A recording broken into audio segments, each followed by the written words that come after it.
2 दिन पहले भारत चीन सीमा से एक बेहद बुरी खबर आई।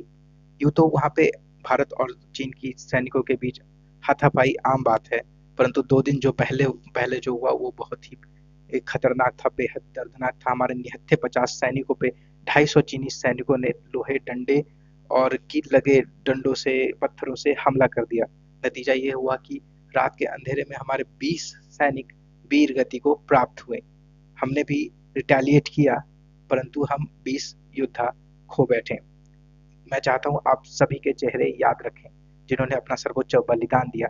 मैं नाम लेना चाहूंगा उन सभी सैनिकों का। नायब सूबेदार सतनाम सिंह, नायब सूबेदार मनदीप सिंह, सिपाही कुंदन कुमार, सिपाही अमन कुमार, नायक दीपक सिंह, सिपाही चंदन कुमार, सिपाही गणेश हस्ता, सिपाही गणेश राम, सिपाही के ओझा, सिपाही राजेश ओरांव, सिपाही सी के प्रधान, नायब सूबेदार नंदूराम सोरेन, हवलदार सुनील कुमार, कर्नल बी संतोष बाबू ही कमांडिंग ऑफिसर थे उस बटालियन के, जिनके ये सारे लोग थे। 16 बिहार रेजिमेंट।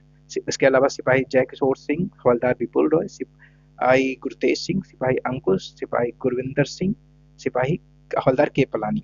इन सभी के पार्थिव शरीरों को इनके पैतृक घरों तक आज पहुंचा दिया गया, जहां कुछ के अंतिम संस्कार कर दिए गए हैं। देश में भारी गुस्सा है, लोगों की आंखें नम हैं, लोग बदला लेने को उतारू हैं, परंतु किया क्या जाए, हम सभी सीमा पे नहीं जा सकते। परंतु हम आपको बताने की कोशिश करते हैं कि असल वजह क्या है। 1914 में सिलसिला में एक समझौता हुआ ब्रिटिश इंडिया, तिब्बत और चीन के बीच।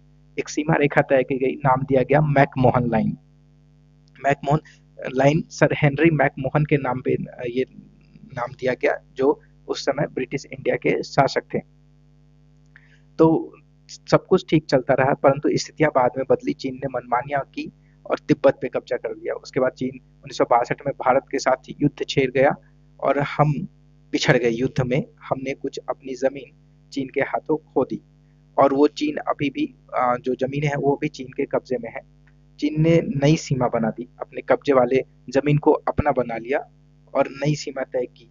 1993 में एक समझौते के बाद हम इसी सीमा को मानते हैं और इसको नाम दिया गया लाइन ऑफ एक्चुअल कंट्रोल। यहाँ कोई तारबंदी नहीं है, खुली सीमा है, परंतु हम इसे मानते हैं। लेकिन स्थितियां तब बदली जब हम अपनी और इंफ्रास्ट्रक्चर मजबूत करने लगे एलएसी की अपनी तरफ, अपनी सीमा के अंदर। जब ये काम चीन ने अपनी तरफ किया था, हमने कोई विरोध नहीं किया। हमने उसकी जमीन मानकर उसको रहने दिया, कोई इशू नहीं था हमारे को। लेकिन जब ये काम हमने किया तो चाइना को बहुत तकलीफ हो रही है। लेह के दरबुक सेक्टर से लेकर दौलत बेग ओल्डी तक 225 किलोमीटर लंबी सड़क हमने बनाई, जो एलएसी के पैरेलल जाती है और ये बेहद ही महत्वपूर्ण सड़क है। और ये इसको कहते हैं डीएसडीबीओ रोड, जो बेहद आपने बहुत सुना होगा, चर्चों में है। तो इस डीएसडीबीओ रोड से भी हम छोटी छोटी सड़कें एलएसी के नजदीक तक बनाने की कोशिश कर रहे हैं, ताकि हमारे सैनिकों को तुरंत से तुरंत पहुंचाया जा सके। पहाड़ी एरिया है, बनाने में बहुत तकलीफ होती है, तो चीन को बहुत तकलीफ है इस सड़कों से। चीन बार बार हमारे एरिया में घुसता है, हमारी सीमा में घुसता है और मारपीट करता है सैनिकों के साथ। हालांकि जब हाल के दिनों में जब सीमा पे गतिविधियां बढ़ी, अ, कुछ अप्रिय घटनाओं की सूचना आई, तो विपक्ष हमलावर रहा, परंतु सरकार कहती रही कि सब अच्छा है, सब कंट्रोल में है, सीमा पे सब कुछ ठीक ठाक चल रहा है। परंतु जो हालिया घटना हुई, 20 सैनिक शहीद हुए, उसके बाद सेना के पुराने अधिकारियों ने भी कहना शुरू किया कि चीन अब बातचीत के लिए बिल्कुल भरोसेमंद नहीं रहा। चीन ने पूरी प्लानिंग के साथ, पूरी तैयारी के साथ हमारे लोगों को मारा है।